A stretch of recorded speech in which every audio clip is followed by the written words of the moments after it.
व्यक्तित्व का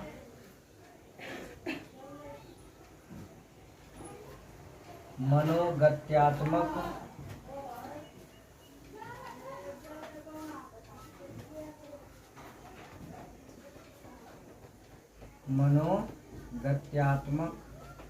पहलू, इसका प्रतिपादन किया है फ्रायड ने। किसने किया है? फ्रायड ने।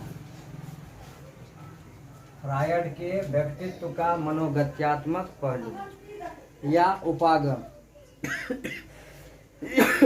सब एक ही है,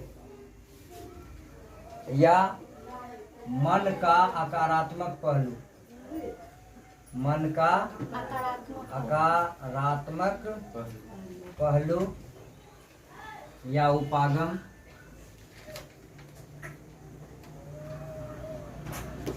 या चेतन स्तर, या चेतन स्तर। इतना क्वेश्चन का जवाब एक ही है। परीक्षा में पूछता है फ्रायड के व्यक्तित्व के मनोगत्यात्मक पहलुओं का वर्णन करें, या मनोगत्यात्मक उपागम का वर्णन करें, या पूछ देगा मन के आकारात्मक उपागम का वर्णन करें, या पूछ देगा चेतना स्तर का वर्णन करें। फ्रायड के अनुसार चेतना स्तर का वर्णन करें। तो इसका फ्रायड के व्यक्तित्व के मनोगत्यात्मक पहलू या आकारात्मक का उपागम या चेतना के कितने स्तर हैं? 3 स्तर हैं। चेतना के कितने स्तर हैं? 3 स्तर। फ्रायड के अनुसार चेतना स्तर 3 है। पहला चेतन, दूसरा है अर्ध चेतन, तीसरा है अचेतन। यही 3 चीज को समझ लेंगे हम। इसका आंसर, चेतन 3 तरह के होते हैं, इसका आंसर हमको मिल जाएगा। देखो, चेतना का मतलब है जागृत अवस्था। चेतना का मतलब जो हम जान रहे हैं, चेते हुए, चेता हुआ अवस्था में, मतलब जागे हुए अवस्था में, जो अभी चल रहा है। चेतना का संबंध हमारे वर्तमान से, चेतना का संबंध किससे है? हमारे वर्तमान से है। यह हमारे वर्तमान के चिंतन से, हमारे वर्तमान कार्य से चेतना का संबंध है। अगर पूरे के पूरे चेतना स्तर को, मान लो यह चेतना स्तर है, इसको अगर 10 भाग में विभाजित किया जाए, 2 3 4 1 2 3 4 5 6 7 8 9 10, 1 2 3 4 5 6 7 8 9। अगर 10 भागों में चेतना स्तर को विभाजित किया जाए तो सबसे ऊपरी हिस्सा चेतन है। सबसे ऊपरी हिस्सा क्या है? चेतन है। और चेतना में हमारे वर्तमान समय का चिंतन, वर्तमान में जो हम सोच रहे हैं, वर्तमान में जो हमारा कार्य है, यह सभी चीज चेतन स्तर में रहता है। वह हमें याद रहता है। चेतन में क्या है, जो बातें हैं वह हमको याद रहता है। लेकिन जब अर्ध चेतन की बात आती है तो यह चेतना का ठीक नीचे वाला हिस्सा है। देख रहे हैं, चेतना के ठीक नीचे अर्ध चेतन होता है, और यह भी चेतन स्तर के तरह ही चेतन के नीचे का हिस्सा अर्धचेतन कहलाता है। चेतन के नीचे का हिस्सा अर्धचेतन कहलाता है। जब हम किसी बात को बार बार दोहराते नहीं हैं, जब हम कोई बात बार बार प्रयोग में नहीं लाते हैं, तो वह धीरे धीरे चेतन से अर्धचेतन में चला आता है। चेतन से कहाँ चला आता है?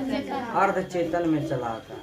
तब वह बातें कुछ कुछ याद रहती है और कुछ कुछ भूल जाते हैं। ठीक है, यही कारण है कि विद्यार्थी पढ़ता है और वह भूल जाता है, क्योंकि फिर उसको दोबारा जो है दोहरा करके रिवीजन नहीं करता।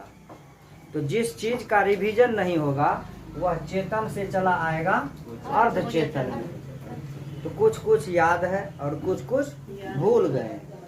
ठीक है, जैसे किसी मित्र से तुम मिला, तो उस मित्र का तुमको नाम याद है, चेहरा भी याद है, लेकिन उसके गांव का नाम याद नहीं है, कहाँ का है तुमको पता नहीं है, लेकिन जान रहे हो कि इसको हम पहचानते हैं। यानी आधा आधा याद है, आधा आधी भूल गए हैं। इसको हम अर्ध चेतन कहेंगे। क्या कहेंगे? मतलब चेतन का यह आधा भाग है, आधा याद है, आधा गायब। समझ में आ गया? अर्ध चेतन यानी आधा चेतना में है, आधा जानकारी है, आधा नहीं है, और यह चेतन के निचला हिस्सा है। ठीक है, अब चले आते हैं अचेतन में। कहाँ? अचेतन। अब जो ये इतना बड़ा हिस्सा देख रहे हो, अगर 80% इसको कह देते हैं, 10% अर्धचेतन और 10% चेतन।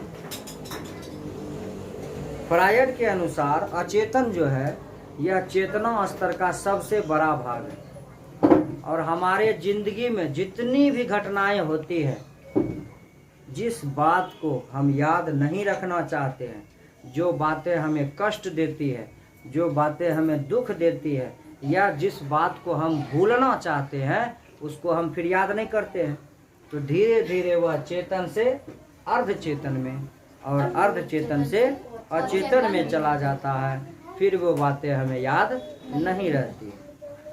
अचेतन में बहुत सी ऐसी बातें होती है जिसका तो हमको पता भी नहीं है। जैसे उदाहरण के लिए बचपन का कोई बात याद है, जब तुम 1 साल का था, जब तुम 2 साल का था, उस समय की कोई बातें। 5 साल तक के अंदर का कोई बात बताओ जो तुमको याद हो। नहीं याद है, लेकिन जब तुमको माँ पिताजी बताते हैं, उस बात को याद दिलाते हैं, तो फिर वह चेतना में चला आता है। या तस्वीर दिखाते हैं, या फोटो दिखाते हैं, या उसके बारे में बताते हैं, तो यही अचेतन में छिपा हुआ बात धीरे धीरे धीरे धीरे चेतन में चला आता है। तो अचेतन में बहुत सी ऐसी बातें होती है जो सदा के लिए दबा हुआ ही रह जाता है, वह कभी बाहर आता ही नहीं, क्योंकि हम उसी बातों को याद रखना चाहते हैं जो बात का हमको ज़रूरत है। जिसकी हमें ज़रूरी पड़ती है हम उसको याद रखते हैं, और जिसका ज़रूरी नहीं पड़ता है उसको हम भूल जाते हैं। तो जिसको भूल जाते हैं वह जाता कहाँ है? वह कहीं बाहर नहीं जाता है, वह अचेतन में चला जाता है। अचेतन में हम उस बात को याद रखना नहीं चाहते हैं, तो अचेतन में चला गया। और अचेतन से क्या होता है? तब कुछ बातें चेतना में आती है जिसको हम फिर याद करते हैं, या नहीं तो कुछ बातें सदा के लिए अचेतन में ही दबी रह जाती है। यही था चेतन, अर्धचेतन और अचेतन। समझ में आ गया?